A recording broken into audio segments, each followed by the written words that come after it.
नमस्कार, मैं ममता जानी बीएमसी न्यूज लाइव में आपका स्वागत करती हूं। आज के हिंदी समाचारों के प्रायोजक है अल हिलाल हॉस्पिटल एंड मेडिकल सेंटर। समाचार विस्तार से। युवा मंत्री ने लामिया फिनमार्क सहयोग समझौते में भाग लिया। युवा मामलों के मंत्री रावन बिन्त नजीम तौफीकी ने राष्ट्रीय परियोजना लामिया और फिनमार्क कम्युनिकेशन के बीच एक समझौते पर हस्ताक्षर में भाग लिया। इस समझौते का उद्देश्य युवा कार्यक्रम का आयोजन करना और युवा लोगों के विकास और विकास से संबंधित सम्मेलनों और कार्यक्रम में भागीदारी को बढ़ावा देना है। मंत्री तौफीकी ने विभिन्न मंचों पर युवाओं की भागीदारी बढ़ाने, उनके विशेषज्ञ स्तर को बढ़ाने और उनके कौशल और क्षमता को उन्नत करने के लिए लामिया और अन्य राष्ट्रीय संगठनों के बीच सहयोग को बढ़ावा देने के लिए मंत्रालय की उत्कृष्टता पर जोर दिया।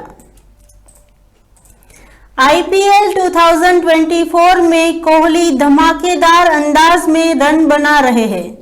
विराट कोहली ने अब तक 10 मैच में 500 रन बनाए हैं, जिसमें उनका स्ट्राइक रेट 147.49 का है।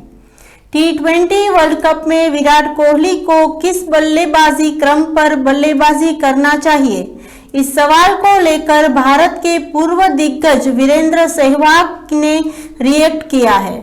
सहवाग ने बात करते हुए अपनी राय दी। दरअसल ये कायस लग रहा है कि कोहली और रोहित की टीम मैनेजमेंट ओपनिंग विकल्प के तौर पर देख रहा है। ऐसा इसीलिए क्योंकि कोहली आईपीएल में ओपनिंग कर रहे हैं और 500 से ज्यादा रन बना चुके हैं। वहीं सहवाग ने कोहली की बैटिंग अवार्ड को लेकर रिएक्ट किया है। पूर्व दिग्गज ने माना है कि कोहली को T20 वर्ल्ड कप में नंबर 3 पर ही बैटिंग करनी चाहिए। सहवाग ने अपनी राय रखते हुए कहा, अगर मैं इस टीम में होता तो मैं उसे ओपनिंग के लिए नहीं कहता, मैं उसे नंबर 3 पर रखता। रोहित शर्मा और यशस्वी जायसवाल ओपनिंग करते और कोहली नंबर 3 पर बल्लेबाजी करने के बीच पर ओवर में रखना उनका सिरदर्द है। उन्हें पता है कि अगर कोई जल्दी आउट हो जाता है तो वह पावर प्ले का ध्यान रख सकते हैं। अगर विकेट देर से गिरता है तो कप्तान और कोच की जिम्मेदारी है कि वे उसे रन रेट को बनाए रखने के लिए कहें। एक खिलाड़ी को ऐसा ही करना पड़ता है। महाराष्ट्र में पीएम मोदी का धुआंधार प्रचार, 6 चुनावी रैलियों को करेंगे संबोधित। प्रधानमंत्री नरेंद्र मोदी सोमवार को महाराष्ट्र में 3 रैलियों को संबोधित करेंगे। राज्य भाजपा प्रमुख चंद्रशेखर बावनकुले ने कहा कि प्रधानमंत्री मोदी सोमवार को सोलापुर, कराड और पुणे में चुनावी रैली को संबोधित करेंगे। वहीं मंगलवार को भी प्रधानमंत्री की राज्य में 3 रैलियां हैं। सोमवार को पीएम मोदी 2:15 पर सोलापुर में भाजपा उम्मीदवार राम सत्तापुते के समर्थन में एक रैली को संबोधित करेंगे। सत्तापुते का मुकाबला कांग्रेस के प्रवीण शिंदे से है। शाम 4:30 पर वह कराड़ में पार्टी उम्मीदवार उदय नाराजे भोसले के साथ एक रैली करेंगे, जो सतारा निर्वाचन क्षेत्र में राकांपा के उम्मीदवार शशिकांत शिंदे के खिलाफ चुनाव लड़ रहे हैं। प्रधानमंत्री मोदी की 3 दिन की तीसरी रैली शाम 6:30 पर होनी है। पुणे में हड़पस में रेस कोर्स मैदान में वह पुणे से भाजपा उम्मीदवार मुरलीधर मोहन, मालव से शिवसेना उम्मीदवार श्रीरंग बारणे, बासमती के राकांपा उम्मीदवार सुनेत्रा पवार और सिरेसु से राकांपा उम्मीदवार शिवराज राय आधारशिला पार्टी के लिए प्रचार करेंगे। आगे बढ़ने से पहले हम लेते एक छोटा सा ब्रेक और मिलते हैं कुछ खास खबरों के साथ।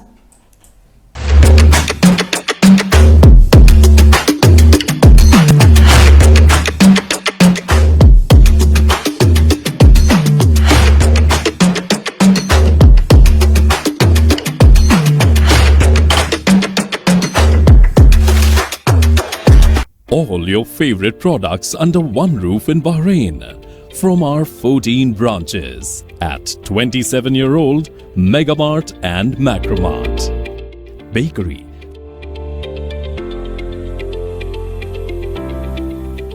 fresh meat and fish,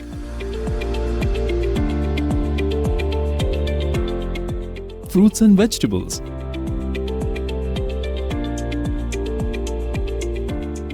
sweets and snacks, ready-to-eat foods,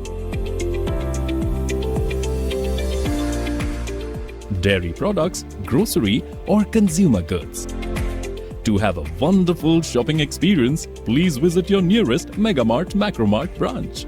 Megamart and Macromart, full of goodness.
स्वागत करती हूँ एक बार फिर से बीएमसी न्यूज लाइव में और देखते हैं देश और दुनिया की कुछ खास खबरों की ओर। एसीबीआई के रेगुलेटरी फीस को लेकर उठाया बड़ा कदम, 80% से फीसदी SEE share. Market regulatory SEBI के बीएसई को प्रीमियम मूल्य के बजाय उनके विकल्प अनुबंधों के अनुमानित मूल्य के आधार पर शुल्क का भुगतान करने का निर्देश देने के बाद एक्सचेंज के अभी तक अधिक नियमन शुल्क चुकाने का अनुमान है। Securities and exchange board of India के इस कदम के बाद बीएसई के शेयर सोमवार को एनएसई पर 18.64% तक गिरकर 2,612 रुपए के निचले स्तर पर आ गया है। बाजार विशेषज्ञों का मानना है कि अनुमानित तथा प्रीमियम मूल्यों के बीच बड़े अंतर के कारण सेबी के बीएसई के नियामक शुल्क भुगतान के वृद्धि होगी। यह विसंगति गणना पद्धति से उत्पन्न होती है, जिसमें अनुबंध कर आकार को अंतर्नियमित कीमत के गुणा करना शामिल है।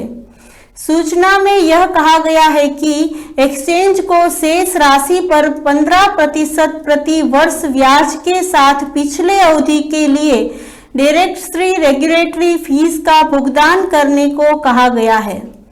पत्र प्राप्त होने के 1 महीने के भीतर राशि का भुगतान करने का निर्देश दिया गया है।